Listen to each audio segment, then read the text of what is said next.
Hello everyone and welcome to the latest in our series of unboxing videos. My name is David Pike, the Connector Geek, and today I'm going to be taking a look at some products slightly larger than my normal fare. We have this. This is part of the Advanced GRP series of safety interlocks from Italian manufacturer Scame. Now I've been sent a selection of products to look at, and I want to focus on a couple of things. First, the safety features within these connectors that keep them safe for that industrial and electrical world. And secondly, I want to talk a little bit about environmental protection and not just IP ratings, because I think many of us are familiar with those. I want to talk about IK ratings, but we'll come on to that in a moment. First, let's take a look at the products themselves. So let's take a look at some of the products that Scame have sent me to review. At the heart of this, we have these switched interlock devices. This is the 16 amp 250 volt version that has 2 poles plus an earth.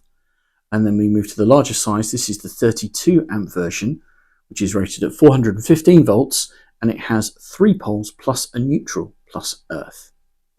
Now they have a common set of accessories that we've been sent. We'll start with just the standard enclosure. This is a surface mount enclosure. You can see it's a box, very robust. And then we have this slightly more intriguing device that actually has the facility to include the wiring in the enclosure itself. So let's get rid of a couple of these products and focus on one version. We'll focus on the 16 amp version here. Just to give you my first impressions, I'm not used to dealing with connectors this large. To give you a first impression, the housing is incredibly robust. This is GRP plastic and you can see how solid it is. And in fact, if we turn the connector over to try and give you an idea of the shape, we'll take this inside part out. That's the part with the actual connector on it. You can see the robustness of the shell. And in fact, you can also then see the rubber seal around the outside that's designed to engage with the corresponding shape in the enclosure to provide the IP66, IP67 rating. Now within the shell, you can also see that's the interlock device. That's the part that links the switch on the outside with the connector at the base of the housing. And it's designed so that this fits inside. This is the connector part that's pre-wired. You notice it has the switch at this far end here. This is the part that actually allows current to pass or not to pass, and is designed to interface directly with that large switch on the outside of the casing. So if we take this part and we put it back into the housing so you can see how it fits, and then we'll turn the connector over, or turn the whole socket over. So there we have the switch at the top and the connector at the bottom. The connector is designed so that you can, unless you turn that switch, you can't pass any current. And I actually have a corresponding connector, just happened to be lying around.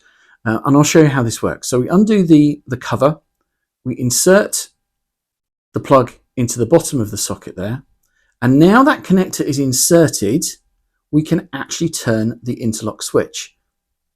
And you can see actually there's a window that shows you the state of the switch itself. So in the closed off position, it's green, current is not passing. In the open position, in the active position, the window here is red, and it shows you that that is now live. And in fact, in that position, you cannot remove the connector. The interlock process, the interlock switch itself includes a mechanical protection so that you cannot disconnect that connector whilst the switch is live. It also has the functionality to add some padlocks.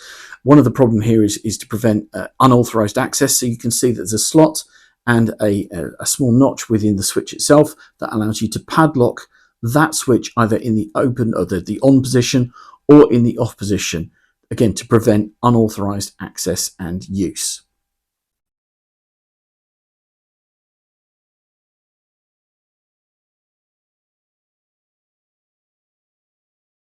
So now we have the connector, that's the socket that's unmated. It is switched off, so it cannot be switched on, and the cover on the connector allows it to remain waterproof. Now let's look at the housing.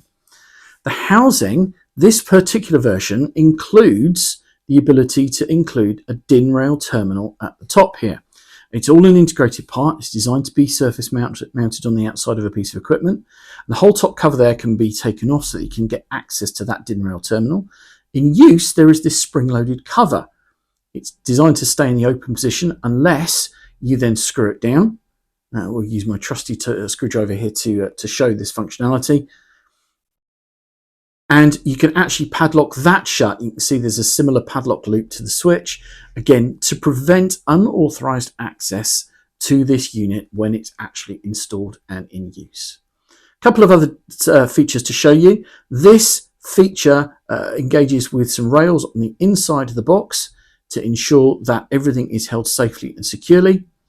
And so we have a complete wall-mounted device where you have the connector on the base, we have the interlock switch, and we have the DIN rail terminals within the enclosure that allow you to install this on the outside of a piece of equipment. It is IP66, IP67 waterproof, so it's designed to be waterproof against casual spray and rain. And then we have the connector inside that you can see is the standard connector of this type that prevents fingers getting access to live parts. And if we put the housing back on, not installed properly, haven't screwed it down, that gives you an idea of exactly what we're looking for here. And just to give you an overall impression, this is the device installed with the connector, the switch, and the terminal block cover here. This is the item that you would see mounted onto the surface of a piece of equipment. It's flat bottom to allow you to do so. So there we have an overview of the products themselves. We've talked a little bit about the build quality and some of those safety features that we mentioned earlier, things that make them ideal for the electrical and industrial applications for which they were designed. But I want to now look at things like the build quality and talk about the protection against the environment. And I mentioned earlier, I want to talk about IP and IK ratings. Now, IP ratings are generally familiar to a lot of us. In fact, they're now entered into the consumer world. It's hard to imagine, but you buy a phone now with an IP rating. You buy Christmas lights with an IP rating. And to put it simply, an IP rating simply describes how well this product will resist environmental contaminants. So whether that's solids, dust and dirt, or whether that's liquids, rain or immersion in water. Now, there are plenty of ways that you can find out about IP ratings. We have various articles on DesignSpark about IP ratings, so I won't go into them in great detail. What I want to talk about a little bit more are the IK ratings. Now, IK ratings use a similar kind of idea, but instead of protection against environmental concerns, they're actually talking about impact protection. So IK, think about K as kinetic, the amount of energy that is applied to something if it's bashed, knocked or hit during its everyday life. And bear in mind the reasons why these things might be used and the applications that they might find familiar, whether it's the outside of a vehicle or a large machine. They can be subjected to a fair amount of abuse during their life. Now, the IK rating describes how much force these things could withstand and remain functional. Now, it's important to remember, IK ratings don't necessarily mean that the product is unmarked. It means that it remains functional and safe. Now, these things are rated at IK 11. Now, technically, the IK ratings actually go up to only 10. But Scame have obviously done this to indicate that they have tested these products to a very high standard. And in fact, what they publish is IK 11, and then they put a temperature afterwards, minus 40 degrees.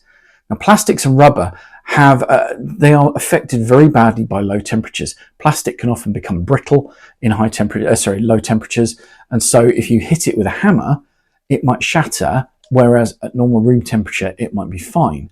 So what Scame are doing here is showing that these things are designed for use in some pretty extreme environments. But underneath, IK 10 is the standard top end of this scale. And to give you an idea of what IK 10 means, let's try and put it into some real perspective. IK 10 signifies that the product can withstand an impact of 20 joules. Now, nobody thinks in joules, so let's try and put that into a real world example. If I took a 2 kilogram lump hammer and dropped it on my toe from roughly waist height, that gives you an idea of the kind of energy that we're talking about. That's, give or take, a 20 joule impact. If you imagine what a 2 kilo weight on your toe would feel like, that's the impact that these things are designed to withstand. So we've got a product here that is designed for inherent safety. You can't function the switch unless the plug is engaged. You can't energize the circuit unless it's fully protected.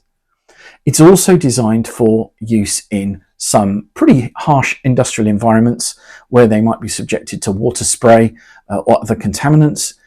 But also they have this IK rating. They're tested for impact. And because the housing of the connector is this very robust glass reinforced polyester, the GRP material, we've got a product here that is designed for that kind of horrible abuse. Now, if you want to find out more about these products, if you visit the RS Components website and search for Scame, that's SCAME, Scame Advanced GRP, that will give you access to the full range of these products and you can find out more about that. We'll also put some information in the DesignSpark article that will accompany this video. I hope that's given you an idea of some of the connectors that are out there. Very different some of the things that I normally talk about. Some of these connectors need both hands to plug in, they're so big. But they're no less important for that reason. Do please go and visit the RS Components website, take a look at the product line and see how it might be suitable for your next industrial application. Thanks for watching. We'll see you again soon.